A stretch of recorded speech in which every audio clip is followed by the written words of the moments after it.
Hola, hola, buenos días. Bienvenidos a Organización Jurisprudencia del Trabajo. Les habla Melissa González. Es un placer tenerlos hoy aquí, empezando el año, reuniéndonos para saber qué nos espera. El día de hoy nos acompaña Joaquín Don Oroz, la cabeza de la organización, nuestro director ejecutivo, y también nos acompaña José Zambrano, que es abogado especialista en Derecho Tributario. Vamos a hablar hoy de cuál es el panorama que nos espera en el tema tributario en el 2022. Ciertamente, en los primeros días, últimos días de diciembre, primeros días de enero, tuvimos la noticia de la publicación de la Ley de Registros y Notarías, que es un tema, y eso nos vamos a dedicar unos minutos, pero también tenemos el pendiente del impuesto sobre la renta, con respecto a lo que viene, lo que tenemos pendiente, y bueno, quizás algunos otros tópicos más que también nos interesan desde el punto de vista de impuestos. Entonces, bueno, bienvenidos.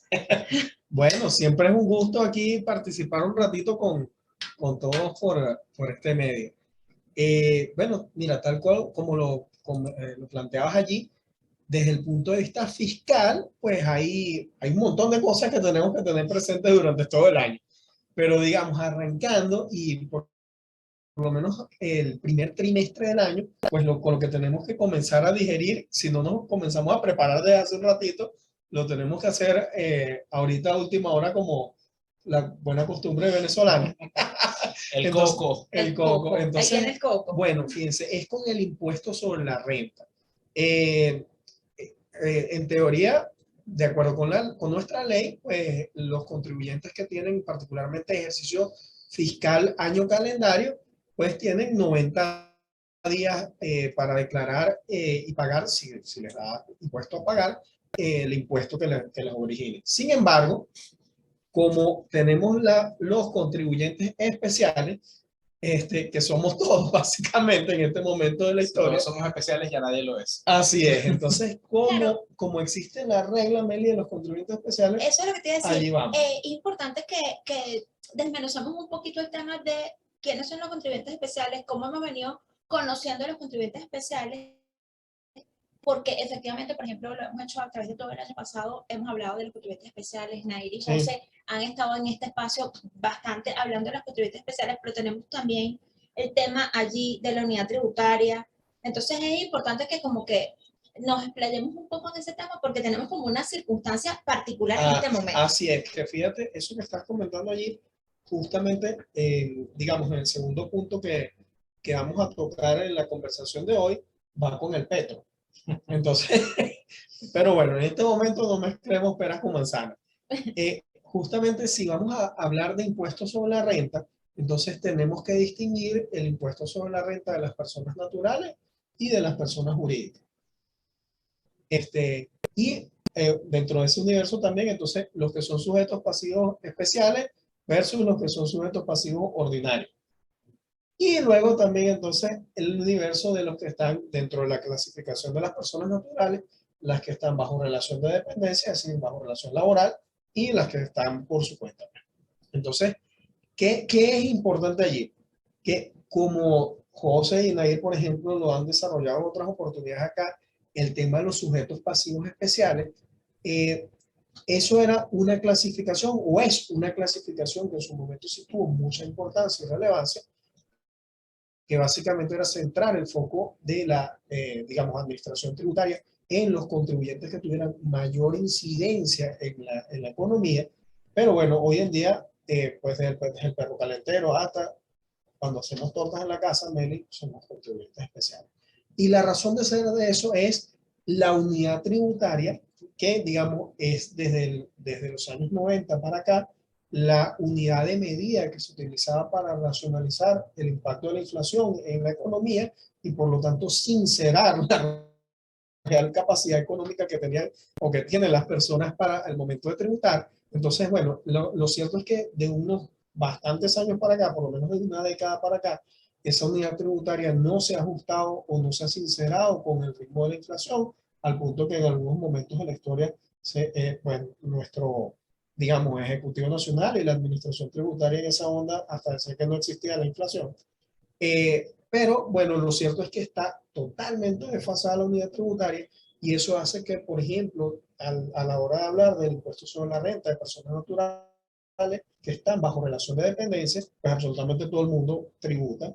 ¿Por qué? Porque el desgravamen único, por ejemplo, si quisieras aplicar el desgravamen único, que está, digamos, fijado o, digamos, el porcentaje que está calculado en unidades tributarias respecto al cual la capacidad contributiva es relevante al efecto del impuesto sobre la renta, pues no guarda ninguna relación con la realidad. De ahí que el perro calentero sea contribuyente especial. Los perrocalenteros facturan bastante. Sí, creo que pueden ser más especiales que yo. Yo creo que el ejemplo es interesante porque quizás en cualquier momento, o hay quien está escuchando, o que quizás nos escuche luego y nos digan, pero es que están hablando mal de perro calentero. No. Es que resulta que eso es una unidad económica que tiene una importancia, aparte de dentro de la economía venezolana como tal. Pero si hoy en día vemos cuánto cuesta un perro caliente. $1, Mel. Exactamente, o dos. Entonces, si comparo eso con otros valores que consigo en el mercado, entonces tú te das cuenta que efectivamente ahí hay una actividad económica importante. Sí. Ajá. Entonces, fíjense allí. Si tenemos esa clasificación de sujeto pasivo especial, tomamos en consideración que la unidad tributaria como unidad de medida o de racionamiento de sinceramiento de la inflación está totalmente desfasada, entonces tanto las personas naturales como las personas jurídicas, digamos, terminan sucumbiendo en unas categorías, digamos, que lo hacen tributar con mayor gravedad. ¿Por qué esto? O sea, fíjense, si tomamos una persona natural, bien sea que esté bajo relación laboral o independiente, al empezar a utilizar la unidad tributaria como medida para parametrizar, por ejemplo, fíjense, si quisiéramos parametrizar algunos gastos, por ejemplo, para el que está en relación de trabajo, todos esos gastos están parametrizados en unidades tributarias, no guardan una relación. Y, por ejemplo, ¿para qué nos sirve? Porque esos gastos, por ejemplo, tienen unos topes. Entonces, bueno, con una unidad tributaria tan bajita, evidentemente no responden a la realidad de esos gastos. Igual con los ingresos para saber si tenemos que tributar o no tenemos que tributar como persona natural. Es decir, ¿para qué sirve ese parámetro objetivo que pone nuestra ley de impuestos sobre la renta o la regulación general de impuestos sobre la renta para saber quién tributa o quién no tributa? Es porque hay un universo de personas que si, digamos, sinceráramos los montos, no le interesa al radar de la administración tributaria entrar a revisar eso, digamos, esos posibles contribuyentes porque son ínfimos, o sea, los montos son bajitos si sinceráramos la unidad tributaria. El problema es que entonces hacemos perder dinero a la administración tributaria cuando no sinceramos esos montos y entonces tenemos que entrar básicamente a fijar, o sea, a revisar posiblemente a todo el mundo. Ojo, lo mismo ocurre para las personas jurídicas, porque las personas jurídicas lo que pasa es que tenemos tantos años en esta, digamos, en este mar de la distorsión, que entonces al no tener una unidad tributaria sincera, entonces, por ejemplo, olvidamos que en el impuesto sobre la renta para personas jurídicas hay una escalera también. Es decir, igual que para las personas naturales, si tú tienes tantos ingresos, entonces entras a un determinado escalón. Si tú subes más esos ingresos, subes a un siguiente nivel de tributación. Es decir, la regla en el impuesto sobre la renta, como en muchos otros tributos, es la progresividad. Es decir, que en la medida en que más tienes, más tributas. En la medida en que menos tienes, menos tributas. Entonces, automáticamente eso hace que, por ejemplo, las personas naturales y jurídicas casi que siempre entran en el último renglón de la clasificación. Por eso es que, por ejemplo, para las personas jurídicas, por ejemplo, automáticamente 34% de alícuota impositiva si hay renta neta agravable. Igual ocurre prácticamente para las personas naturales, casi que entras en este momento en 34%, es muy casi que imposible con esa unidad tributaria. Sí, en ese sentido yo creo que al final las conclusiones o las respuestas, no tanto las recomendaciones, sino las afirmaciones que uno hace a los clientes y a los relacionados desde el punto de vista de las normas jurídicas, terminan siendo más pragmáticas que jurídicas. Sí. Así entonces siempre nos preguntan, bueno, ¿cuál es la alícuota de impuesto sobre la renta? Bueno, nosotros decimos 34% porque en la práctica termina siendo 34% por todo el mundo. Cuando lo cierto es que en la teoría lo que está previsto en la ley es que, bueno, tenemos una alícuota que es progresiva, tal como señalaba Joaquín. Asimismo, también decimos, bueno, el sistema por inflación fue derogado. Bueno, técnicamente no fue derogado. El asunto es que está reservado para los contribuyentes que no son especiales. Pero bueno, realmente esos casi no existen. O sea, la mayoría son especiales, así que bueno, aquí casi nadie entonces ajustará por inflación. Terminan siendo estas conclusiones o sea, estas afirmaciones que uno hace porque están respaldadas por lo que ocurre en la práctica, más allá que por el andamiaje jurídico que existe. Sí, entonces, fíjense, ya aterrizando un poco los conceptos de cara a qué podemos hacer con el impuesto sobre la renta en este primer trimestre, que es, digamos, de las primeras cosas que nos va a tocar abordar. Entonces, bueno, teniendo presente que todos o casi todos somos sujetos pasivos especiales, ¿qué sí podemos hacer? Entonces, es comenzar a armonizar e interpretar de la mano digamos, de intérpretes del derecho, por ejemplo, como podemos ser nosotros, o de la consultoría jurídica de una empresa, etcétera. Hay que armonizar las normas fiscales y sincerarlas e interpretarlas desde las normas constitucionales en materia de tributación pasando por nuestro Código Orgánico Tributario, que es nuestra norma marco, y eso entonces, por ejemplo, nos permite ir aterrizando el impuesto sobre la renta. Entonces, fíjense que, por ejemplo, si el impuesto sobre la renta lo que busca o la capacidad contributiva que busca grabar es la renta neta que puede derivarse de las operaciones que hemos tenido durante un año. Eso quiere decir básicamente ingresos brutos menos costos más gastos. Eso en líneas generales. Entonces, debo ser muy preciso con, debo tener muy claro, por ejemplo, cuándo un ingreso es gravable, es decir, cuándo está causado. Ojo, y entonces, cuándo ese ingreso está causado versus también cuándo es disponible, porque eso puede, por ejemplo, ser muy importante a la hora de establecer el efecto fiscal para un ejercicio en particular. Entonces, no es lo mismo que, por ejemplo, hablemos de un ingreso que esté causado, pero, por ejemplo, para ese ingreso en particular, la regla sea que sea disponible no cuando esté causado, sino cuando, por ejemplo, se realice el pago. O, por ejemplo, cuando se venza el plazo de esa obligación, que hay diferentes casos por allí. Entonces, esos son temas bien importantes a la hora de, por ejemplo, determinar nuestro impuesto sobre la renta o el impacto fiscal que pueda tener. También, por ejemplo, está el tema de los costos y de los gastos. Entonces, mismo tema, hay que hacer un análisis muy minucioso de qué gastos podemos imputar o no, o qué costos podemos imputar o no para la determinación de la renta fiscal por ejemplo, el ejercicio fiscal 2021. Y entonces hay que añadir que, aunque a la administración tributaria muchas veces les causa urticaria y todas esas cosas, como lo cierto es que el Tribunal Supremo de Justicia, gracias a Dios, desde el 2018 para acá, ha reconocido que existe la inflación y la hiperinflación. Entonces, aunque tengamos unas normas que en la ley de impuestos sobre la renta que digan que los sujetos pasivos especiales no pueden aplicar el ajuste por inflación, lo cierto es que desde el punto de vista de interpretación, bien sea que podemos tomar como dos vertientes, o sea, bien sea que podamos decir que esas normas que prohíben a los sujetos pasivos especiales aplicar las normas de ajuste por inflación previstas en la ley de impuestos sobre la renta son ilegales porque hay una propia antinomia dentro de la ley de impuestos sobre la renta y por lo tanto apliquemos esas normas.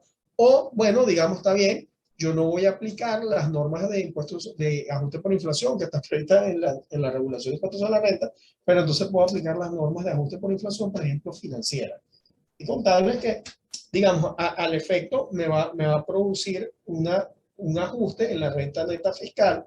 Lo importante es, aquí es sincerar la capacidad contributiva de cada uno de esos sujetos pasivos especiales.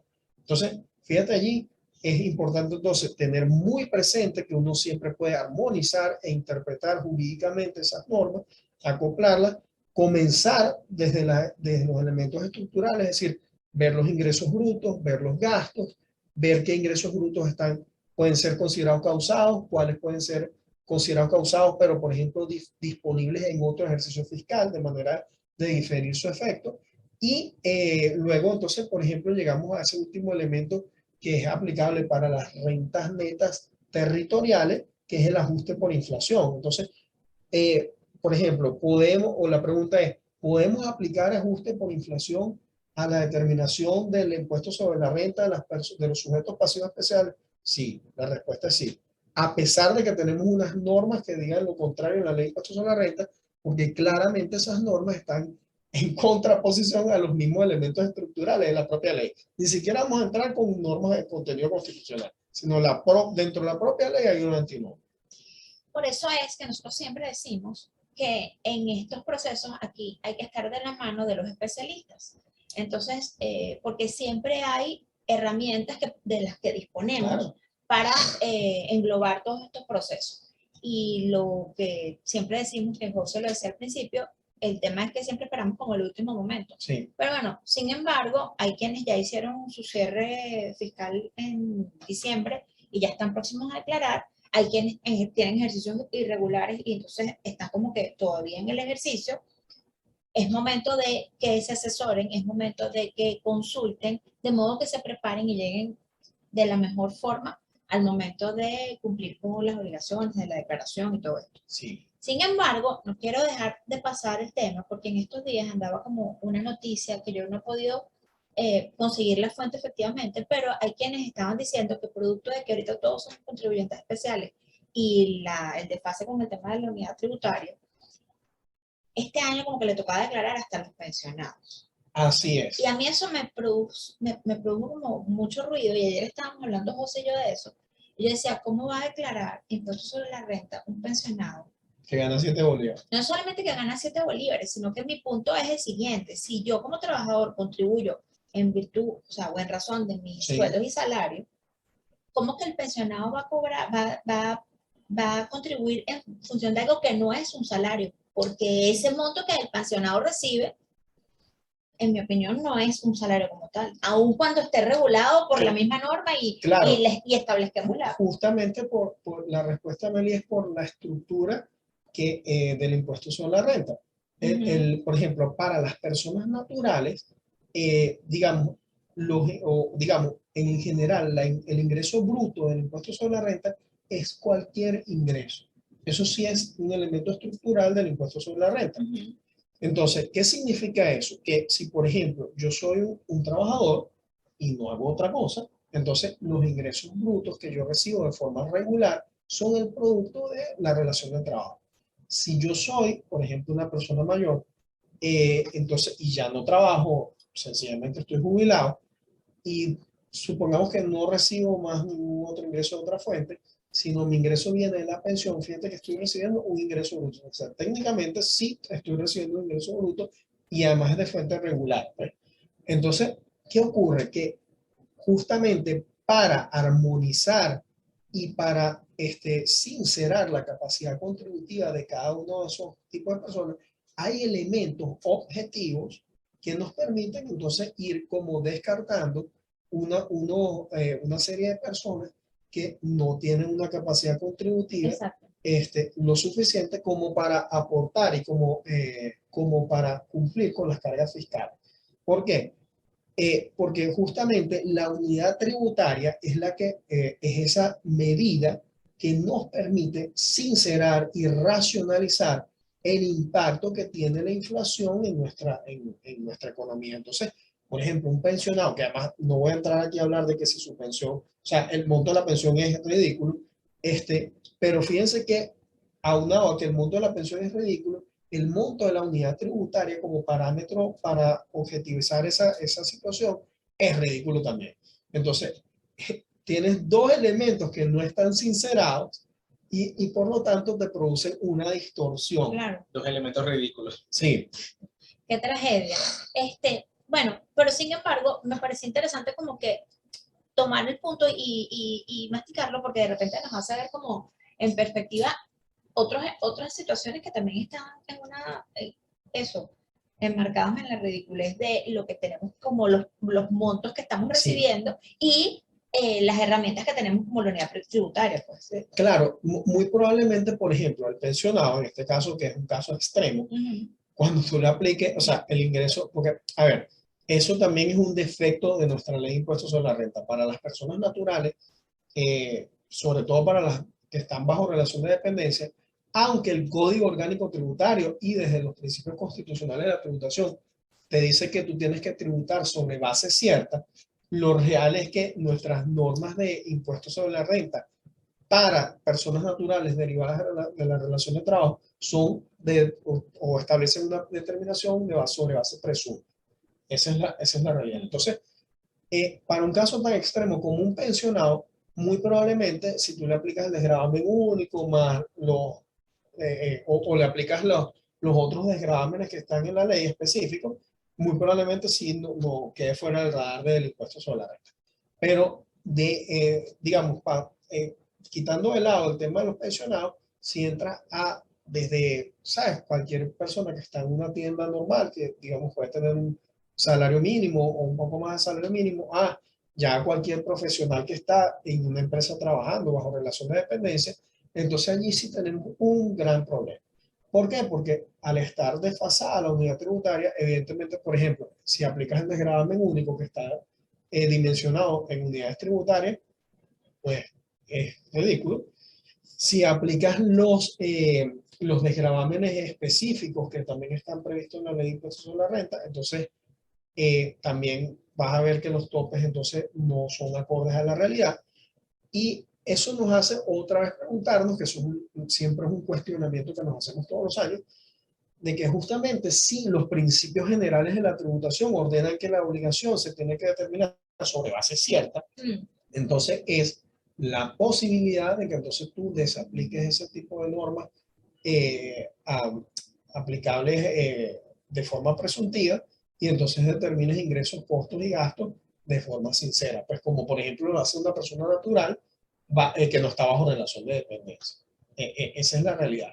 Eso sí ya es un tema más denso, pero muy probablemente lo que pase desde el punto de vista pragmático es que, como siempre, tal cual, como todo llega a última hora, entonces seguramente por allá, seguramente pasado marzo o en abril, tendremos un decreto con una segura muy mala técnica legislativa donde lo llamarán sí, le pueden llamar desgravamen, exoneración, etc. Como nos pasó el año pasado. Como La nos pasó gente años declaró anteriores. y después salió, ya que había pasado la época de declaración, entonces salió el decreto. Sí, que es que claro, evidentemente, bueno, aquí ya siendo un poquito más visceral, se ve que se trata de una improvisación que se hace todos los años y no es una improvisación tipo, bueno, ay, se me olvidó este tema de las personas naturales, vamos a ver qué hacemos con ellas, sino, bueno, ciertamente se ve que la pretensión del sistema es no abandonar la unidad tributaria para las cosas que les conviene. Sí. Por ejemplo, este tema de mantener mínima esa base de exclusión de los contribuyentes, mantener mínima la posibilidad de utilizar, por ejemplo, el desgravamen único de las 10 unidades tributarias, las rebajas personales de las 10 unidades tributarias, etcétera. Y digo que se ve cuál es esta ambición, pues porque, bueno, por supuesto cuando vemos la reforma del Código Orgánico Tributario de 2020, bueno, y vemos que las multas sí las llevamos a la unidad de mayor valor Sí, publicada por el Banco Central. Y es que, bueno, las multas era algo en lo que sí, la unidad tributaria estaba jugando en contra de la administración tributaria y del sí, Estado, porque en el fondo, bueno, las multas eran lo que era ridículo para ese entonces. sí, sí, sí, sí. Básicamente eso se corrigió, Es lo correcto. corrigieron para ellos. Pero bueno, ¿por qué esto sí y por qué no la unidad tributaria? Porque es que en el fondo, si sinceráramos la unidad tributaria, no tendríamos que estar corriendo al final de marzo sacando un decreto de exoneración. Sí. Entonces, No, claro, se ve un poco cuál es la mala y además, José, ahorras dinero. ¿Por qué? Porque el establecer la unidad tributaria como un parámetro objetivo de medida que te permite, oye, sincerar tus operaciones como administración tributaria. ¿Cuál es tu trabajo como administración tributaria?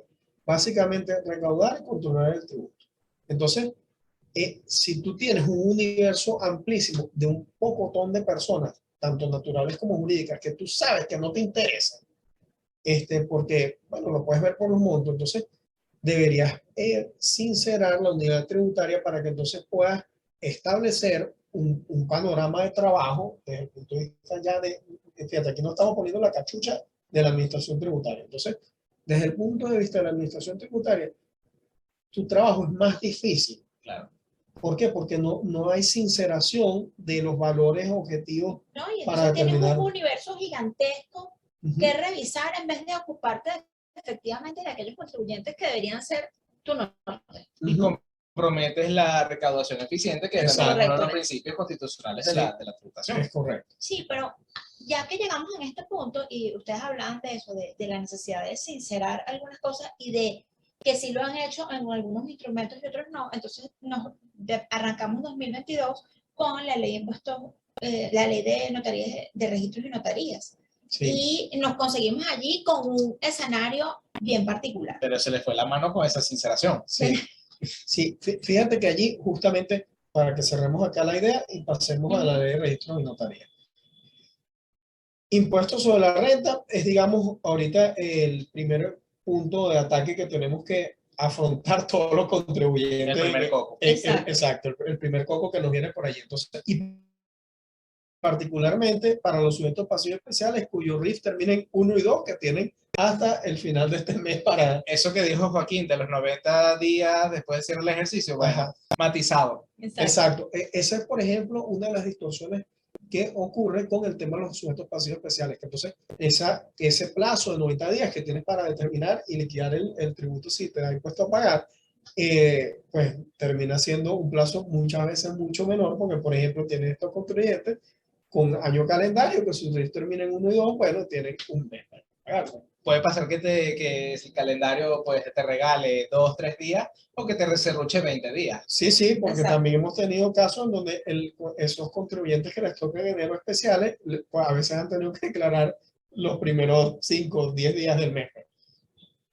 Entonces, ojo, sin saberlo de antemano, porque el problema es no saberlo de antemano. El calendario normalmente lo publican, puede pasar que lo publiquen a principios de diciembre. Ajá. Puede pasar que lo publiquen el 28 de diciembre, por decir algo. No recuerdo, este último lo publicaron en diciembre. No, en diciembre y mediados más o menos. Mediados de diciembre. Claro, pero ¿qué es lo que ocurre?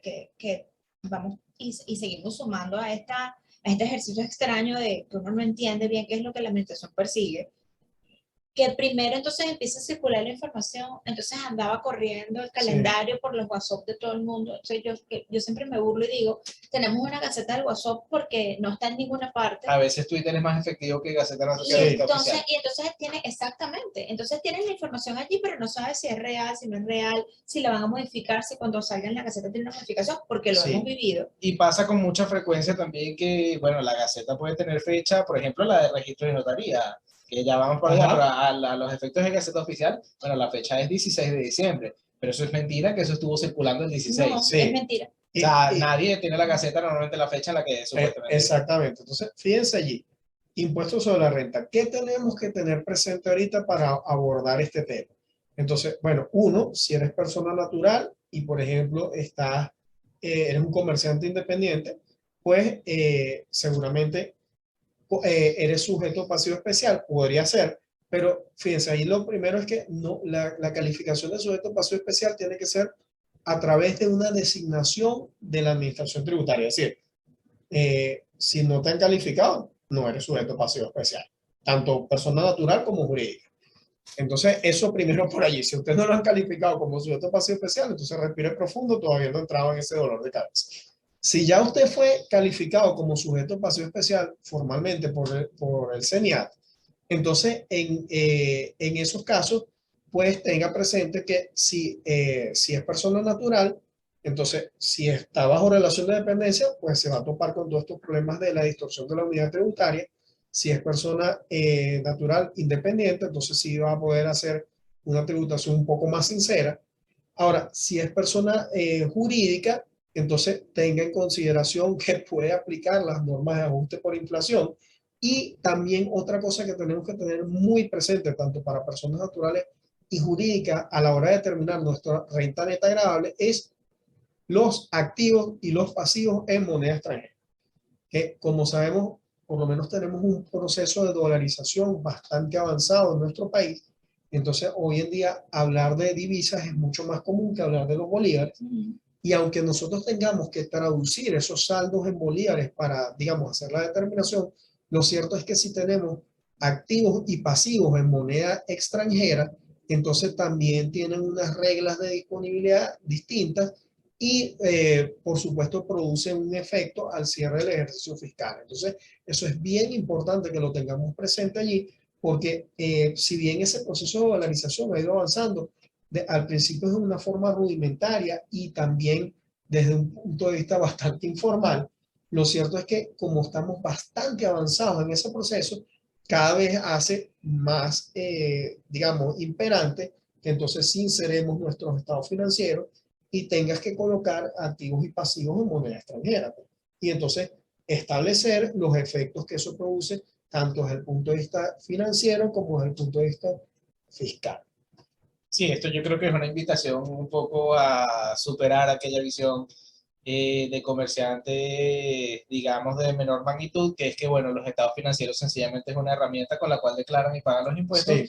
Bueno, no, los estados financieros se supone que son una herramienta integral que permite a las unidades económicas tomar decisiones financieras, Sí. ver cuánto tenemos de dinero, qué vamos a hacer con ese dinero, si lo vamos a ahorrar o si lo vamos a invertir, que digamos son las dos principales decisiones financieras que Sí. uno puede adoptar. Y además, José, desde el punto de vista fiscal, toma, por ejemplo, cosas tan sencillas que a veces parece una verdad evidente, pero que nos pasa acá, lo vemos muchísimo acá en la oficina, que es que uno va a comprar desde una cosa muy sencilla, o por ejemplo, pagar como nos ha pasado acá en la oficina.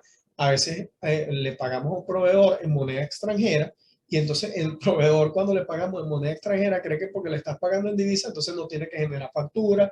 No, o sea, ojo, cosas que parecen un poco estúpidas, pero fíjense, o sea, si usted, digamos, vende o presta servicios en moneda extranjera y usted cobra o recibe servicios pagos en moneda extranjera, usted está obligado, o sea, se genera el hecho imponible y, por ejemplo, se genera el IVA, tiene efectos fiscales en materia de impuestos sobre la renta y así sucesivamente. Por eso es que es el tema de que, un tema importantísimo que parece a veces olvidarse acá o no lo entendemos, es que usted puede recibir el pago en la moneda que usted quiera. O sea, usted puede recibir los pagos en dólares, en criptomonedas, en bolívares, ojo, hasta en especie, porque fíjense que los pagos en especie también están grabados con el impuesto sobre la renta. Entra en otro tema de determinación, Claro. pero todo eso es parte, por ejemplo, si hablamos del hecho imponible, el impuesto sobre la renta forma parte de la renta neta agravable. Entonces, tenemos que tomarlo en consideración al momento de determinar nuestro impuesto. Hasta allí vamos, respiramos profundo con el impuesto sobre la Ahí renta. está, sí, pero que es el temazo. De todas formas, yo insisto otra vez aquí, para pasar ya al otro tema que también tenemos, es que recuerden que nosotros estamos aquí precisamente para guiarlos, atenderlos, acompañarlos en todos estos procesos. Entonces, quienes han tenido quizás la oportunidad de hablar conmigo saben que yo me dedico al área laboral, pero aquí tenemos aparte del equipo tributario de la OJT, Nair no está con nosotros hoy, pero también es parte de nuestro equipo. Entonces aquí profesionales dispuestos a atenderles hay. Entonces, hablemos de Ley de registro. exacto, El los otro gallos de poco. medianoche Ajá. de ¿Qué diciembre. tenemos allí? Fíjense que como José estaba diciendo, ajá, la ley sale en una gaceta extraordinaria del 16 de diciembre. Evidentemente, ni el 16, ni el 17, ni el 31 de diciembre estábamos claros en eso. Ni el Eso- primero ni el dos tampoco. exacto, eso lo vinimos a saber ahora, empezando enero. Entonces, bueno, total que como muchas otras tantas actos legislativos que salen últimamente, uno pues tiene que rezarle a la página de la Gaceta Oficial para que efectivamente uno lo pueda ver allí, que es cuando uno confirma la veracidad o no de esa información. Pero el hecho es que tenemos ahorita una Gaceta extraordinaria con una ley de registros y notarías. Lo primero que hay que decir allí es que eso no es una ley de registros y notarías, sino una reforma de la ley anterior. Correcto. No es una ley nueva, es una reforma porque básicamente lo que modifica son algunos tantos artículos. Exactamente. Entonces ya por allí tenemos un primer defecto o un primer vicio que tiene la ley. Luego, si lo queremos ir aterrizando, esa ley de registros públicos y notarías, pues también desde el punto de vista constitucional no pasó por un proceso de elaboración y técnica legislativa de acuerdo a lo que establece nuestra Constitución. ¿A qué me refiero con eso? Claramente, ni tú, ni yo, ni ninguno sabía que eso existía o que venía por allí. No había proyecto. Entonces, en nuestra Constitución, si uno ve en líneas generales el proceso de formación de las leyes, para no, digamos, extendernos ese tema, pues una ley, cualquiera que sea, si uno quiere sacarla o reformarla, entonces debería haber un proceso de discusión que básicamente tiene dos momentos para discutirse. Tiene una primera discusión y una segunda discusión, pero antes de eso, tiene que haber un proceso técnico de planteamiento de esa ley. Entonces, eso supone, justamente, vamos a hablar acá de esta ley, por supuesto, regula toda la actividad de registro de notaría. Para lo que nos interesa realmente o lo que les interesa en general al público es el efecto fiscal que eso tiene, que es cómo toca su bolsillo. Entonces, eso siempre para el efecto fiscal que cualquier ley tenga, entonces pasa por analizar la capacidad contributiva que yo quiero grabar. ¿Y cómo hacemos eso desde el punto de vista legislativo? Eso pasa por consultar primero o pedir que un cuerpo técnico experto haga un estudio económico sobre la capacidad contributiva que yo quiero grabar. Pues ese experto económico no sabemos quién fue, no estamos claros en eso. No. Y Esa luego, información no la tenemos. y luego, para hacer ese proyecto que se supone que tiene que tener un estudio económico, un aval y toda una cosa, entonces luego es que pasamos a las consultas públicas y a las discusiones de primer orden y luego las discusiones de segundo orden, etc. Lo cierto es que nada de eso se produjo en este caso. Y entonces tenemos una reforma de la ley que lo que buscó fue, bueno, exacerbar claramente lo que estaban buscando es recaudar más. Y entonces en ese recaudar más también entonces empezamos a ver unas vulneraciones. Fíjense, ¿cuál es la principal reforma que hay en la ley? Es básicamente pasar de utilizar la unidad tributaria a utilizar el petro. Entonces, ¿qué problema tenemos ahorita con eso? Que utilizar, más allá de, digamos, de los vicios que tiene la formación de la ley, utilizar el petro viola el principio de legalidad tributaria. ¿Por qué?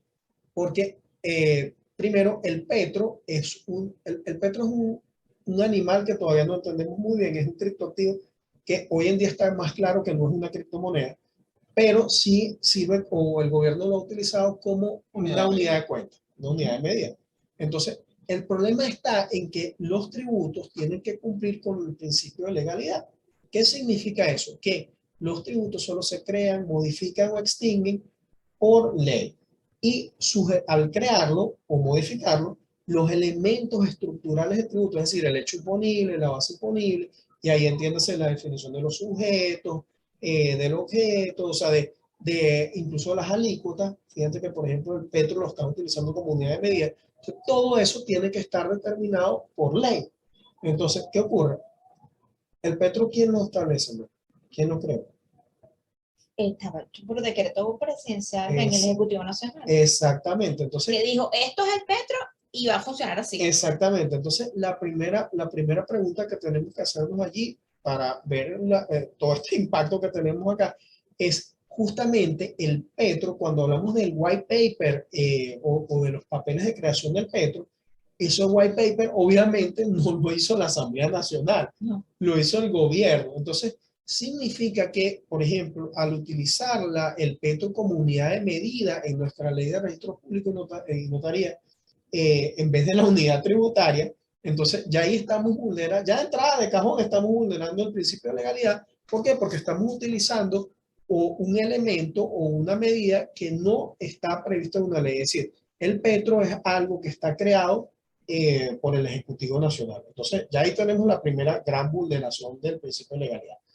Luego es, y además, ¿por qué esto vulnera el principio de legalidad? Porque primero, si vemos nuestro Código Orgánico Tributario, que es nuestra norma marco en materia tributaria, dice que la unidad de medida para parametrizar en líneas generales, digamos, estos temas, es la unidad tributaria. Aquí un pequeño paréntesis sobre ese punto, porque claro, aquí también vale la pena precisar o aterrizar un poquito los conceptos para que no haya confusión.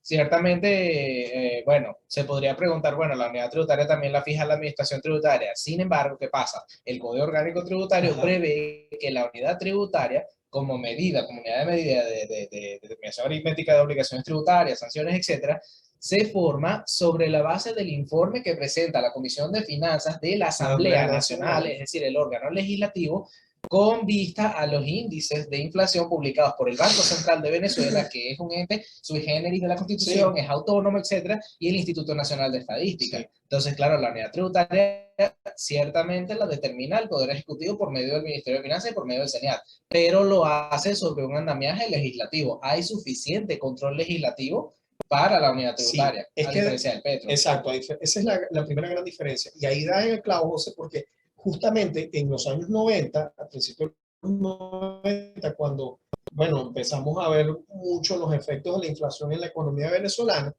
De hecho, fíjate que en esa reforma de los 90 de la ley de impuestos sobre la renta es cuando se introduce el sistema de ajuste por inflación. Y precisamente para respetar el principio de legalidad tributaria, entonces se crea la unidad tributaria, y esa construcción justamente tiene que obedecer a un análisis técnico que va guiado básicamente por la Comisión Legislativa de la Asamblea Nacional en conjunto con, como dices, el Banco Central, el Instituto, ¿cómo se llama? El Instituto de Estadística. Entonces, de esa forma es que respetas el principio de legalidad. En cambio del Petro, fíjense, para que vean por qué no respeta el principio de legalidad. Primero, que es una construcción que hace el Ejecutivo solo solito. Ese white paper del Petro ha tenido varias modificaciones. En su última modificación, fíjense que al principio el Petro técnicamente estaba atado al precio del petróleo, que es un commodity. ¿Qué problema tienen los commodities? Que son súper volátiles, por eso se llaman commodities. Entonces, ese Cuando primer... hablas de commodity, te refieres a un tipo de cripto. No, los commodities en general... Es un instrumento financiero. Sí, un instrumento financiero. Sí, los commodities en general son activos que tú, digamos, comercias en el mercado internacional y que su valor pues está sometido a las fluctuaciones del mercado, y que en general los commodities tienen unas fluctuaciones muy duras, pues, o sea, tanto para arriba como para abajo. Entonces, fíjate, someter la unidad de sinceración que quieres utilizar en la economía para objetivizar la capacidad contributiva a un commodity es bastante fregado. Entonces, fíjate que en el white paper siguiente que hacen del Petro, se dieron cuenta que anclarlo al barril de petróleo era un poco difícil por las fluctuaciones que tenía. Fíjate que tan es así que en 2018, 2019, no me recuerdo, hubo una caída importante del precio del petróleo y el petróleo no fluctuó, lo cual quiere decir que realmente no estaba anclado al barril de petróleo. En el white paper actual del Petro, fíjate, ya no se calcula su valor solo con el barril de petróleo, sino se hace con una cesta de commodities. Y a esa, o sea, una cesta de commodities que tiene el precio del petróleo, creo que diamante, oro, son como 6 commodities. No lo recuerdo ahorita de memoria, pero son 6 commodities. Y a eso luego le aplicas una fórmula de ajuste para parametrizar y entonces estandarizar un valor promedio. Sigue siendo dificilísimo y además siguen siendo commodities. Y lo cierto es que la Sunacrip, cuando ves el valor del petro, no respeta ese, o sea, nunca ha respetado el que está actuado realmente al valor de ese promedio de esos 6 commodities. Realmente la Sunacrip le pone el valor que le da la gana. Entonces, fíjate que ya ahí estás vulnerando entonces el principio de legalidad. ¿Por qué? Porque estás estableciendo uno de los elementos estructurales del tributo, que en este caso la ley de registro público y notaría, para dimensionar sus tributos, está utilizando como parámetro el petro.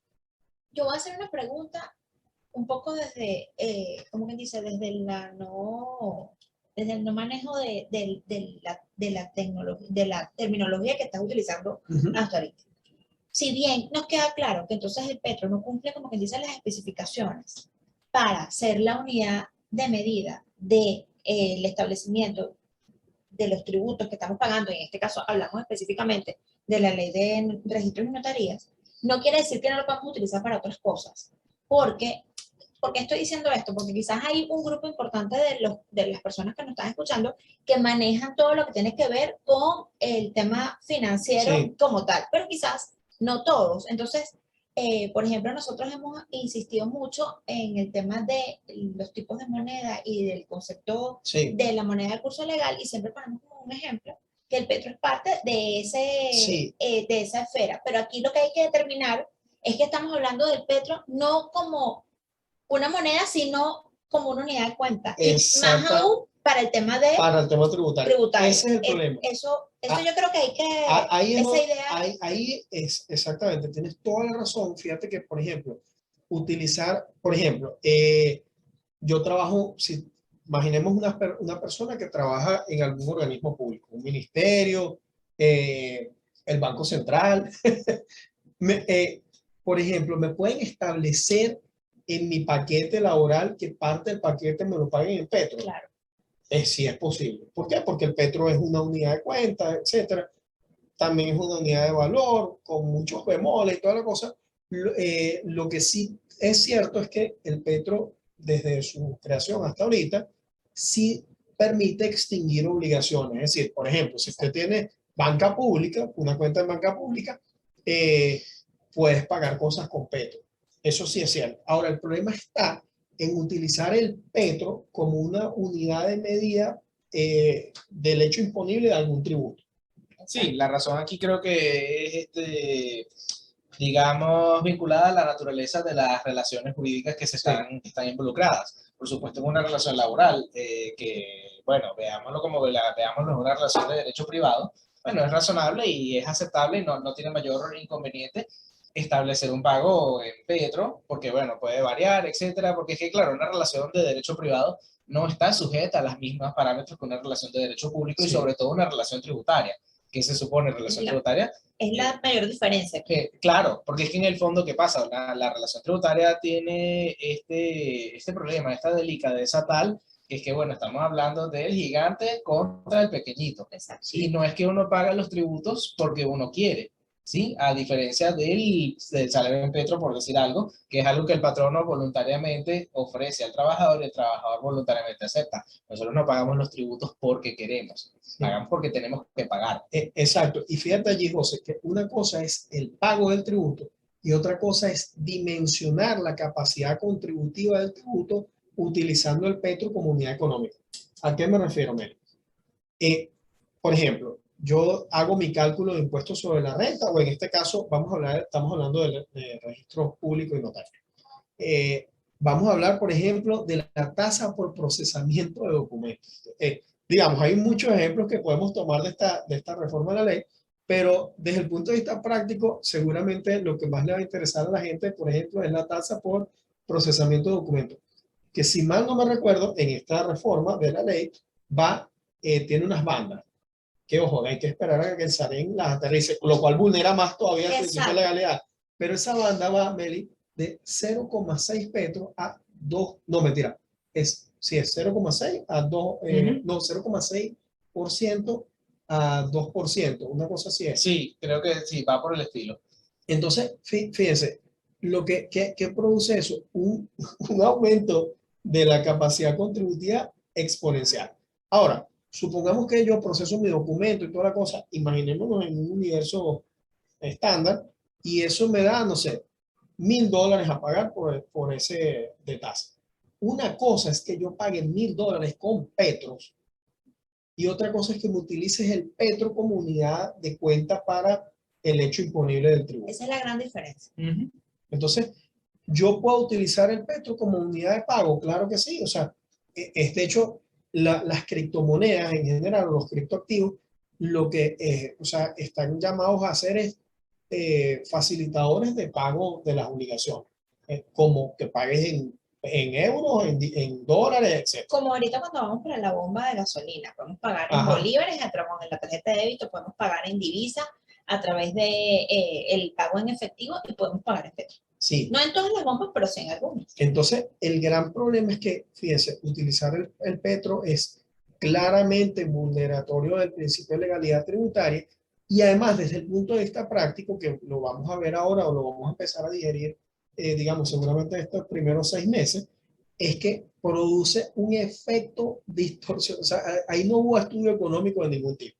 Entonces, fíjense, si tomamos en consideración, por ejemplo, tramitar un poder o constituir una compañía, los costos asociados a establecer el tributo en Petro, vamos a empezar a ver que entonces, lejos de acercarnos a la formalización de la economía, nos va a empezar a llevar más todavía a la informalidad. Y es que es lo que hablamos recientemente aquí en la oficina, que lo hemos discutido tanto. O sea, si estamos tratando de impulsar la economía, si estamos en un proceso de salir de la hiperinflación, entonces, ¿cómo agarro yo y establezco ese glosario brutal de tasas y de contribución por la creación de una compañía? O sea, es una locura porque entonces no voy a tener cómo hacerlo. Sí, Al final es un desincentivo. Exacto. sí, fíjate que no sé si lo habíamos visto un poco. ¿Cuántos, José, más o menos es el promedio para constituir una compañía con la ley actual? 1800. Creo que lo veíamos el Sí, otro lo día. habíamos visto, creo que no baja de $1,800. De $1,800.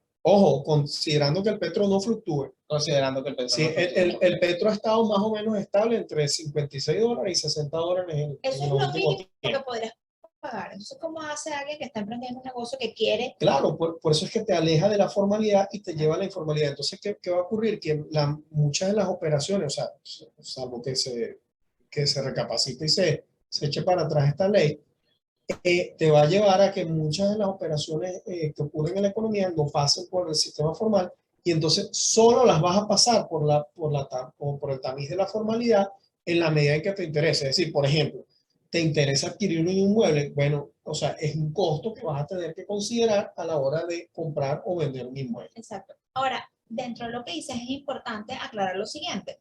La ley fue publicada recientemente, en la fecha que haya salido, y primeros días de enero. Entonces, sí, más o menos. Primeros días de enero. Exacto. Y el texto indica que está vigente desde la publicación. Más sin embargo, lo que conversamos en estos días, ahí hubo como una noticia que estuvo corriendo entre redes que decía que la habían aguantado, que le habían puesto en stand-by, y la realidad es que no hay ninguna noticia, ni ningún decreto, ni ningún pronunciamiento que diga que la ley está en stand-by.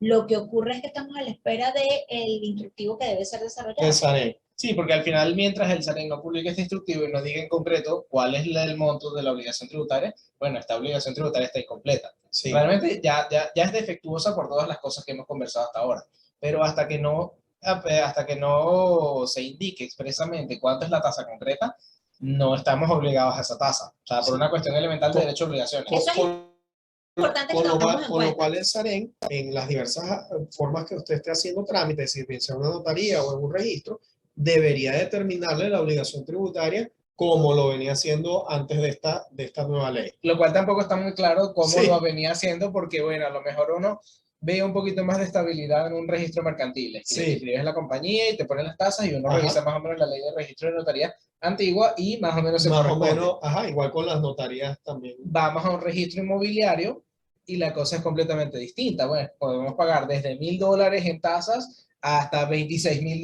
$80.000. Porque lo hemos tienen visto. unas tablas, o sea, Sí, unas bueno, tablas que nunca hemos visto. las tablas, Dicen ellos. las tablas místicas, esas son, no sé. Exacto, Sí. entonces ahí es importante que no perdamos como quien dice, esa información de vista. ¿Por qué? Bueno, porque precisamente hay una cantidad de información que rueda por redes, por noticias falsas, noticias que eran antiguas y las parecen que son actuales, no sé qué. O sea, en este momento la ley está en teoría vigente desde el momento de la publicación, pero no se puede poner en práctica hasta tanto no se desarrolle el instructivo que debe salir de el SAREM. Sí. Lo cual vulnera el principio de legalidad. ¿No? Una vez más, pero bueno, Pero si entonces, tenemos tantas cosas sí, esperando por instructivos que no pero, siguen ojo, funcionando. pero ojo, fíjate, entonces lo que tú estás diciendo es que entonces la eficacia del instrumento normativo está diferido. ¿Por qué? Porque no sabemos cómo aplicarlo. Es correcto. Sí, tan sencillo como, bueno, yo no me puedo comprometer o nadie me puede poner una obligación de imposible ejecución. O sea, al final se trata de eso, desde el punto de vista del derecho a las obligaciones, es una obligación cuyo cumplimiento no está especificado, el Sí. objeto de la obligación no está determinado, en consecuencia, no estamos sujetos. La Sí, obligación no existe. porque de hecho hay muchas digamos, de los tributos que están previstos en la ley de registro notario que entonces tienen bandas. Y se supone que es el SAREN el que tiene que decir o sea, si es el mínimo o el máximo o algo intermedio, que es la alícuota que tú tengas que utilizar para determinar el tributo. Sí. Entonces, eso hace que la eficacia o la aplicación de la norma sea imposible. O esté diferida hasta tanto ocurra eso. Exacto. Entonces, yo sé que cuando nosotros los invitamos para esta conferencia, hablamos del panorama del 2022, pero se nos hace imposible hablar de otra cosa que no sea lo que realmente está ocurriendo y cuáles han sido las últimas noticias, porque digamos que, por ejemplo, yo desde la aplicación de la nueva expresión del año pasado, yo estaba esperando que tuviésemos un ajuste de salario mínimo, estaba esperando que tuviésemos un ajuste de la unidad tributaria, porque precisamente veníamos de 20 bolívares y quedamos en 0,02, que es lo que hemos venido hablando hasta ahorita. Y resulta que nada de eso ocurrió, y entonces están ocurriendo cosas como que tenemos ahora nuevas tasas puestas en Petro, cuando no debería ser el camino, pero lo cierto es que esa es la realidad. Entonces nosotros no podemos, nosotros que estamos trabajando, todos ustedes que están allí, que cada uno está desde el área que le toca llevar adelante dentro de las empresas donde prestan servicios, esa es la realidad se nos está presentando. Y lo que tú siempre dices, bueno, entonces estos son los bueyes que hay, con eso es que tenemos que trabajar. Sí, entonces como esos son los bueyes que hay, con esto es que tenemos que trabajar, ¿cuál es la invitación siempre desde este lado? Que uno no tiene que quedarse o conformarse con lo que está allí, uno puede armonizar e interpretar en conjunto todas esas normas para poder entonces sincerar la carga fiscal que tenemos. Fíjate que ahorita tenemos un gran problema que tenemos corriendo para muchas cosas, por ejemplo, para el tema sancionatorio, entonces tenemos el tipo de cambio de mayor valor, para otras cosas sigue existiendo la unidad tributaria y ahora le incorporamos el Petro, entonces tenemos 3 unidades de cuenta que utilizamos de forma independiente para cosas que nos conforman, eso hay que darle, si hay que pelear, digamos, desde el punto de vista jurídico para que exista una unificación en esos temas, es decir, cuál vamos a utilizar para todo. Y luego entonces está el tema de interpretar y armonizar todas las normas, por ejemplo, con cada tributo para ir sincerando la carga fiscal. Fíjense que si hablamos del panorama del 2022, dijimos que hay que atajar o comenzar con el impuesto sobre la renta. Tenemos que tener muy presente ahora esta ley de registros de notaría. Y en esa misma onda, yo diría que, por ejemplo, tenemos que tener muy presente el impuesto sobre actividades económicas desde el punto de vista municipal.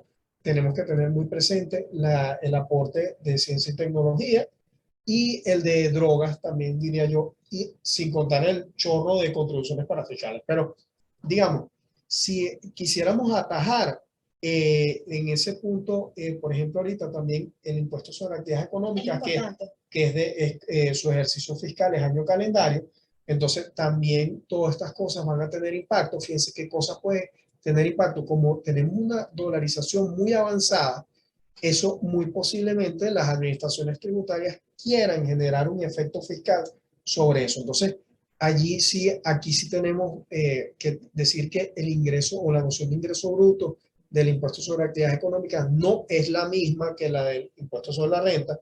Igual ocurre la noción de ingreso bruto del aporte o del tributo de ciencia y tecnología no es el mismo que el de la ley de impuestos sobre la renta.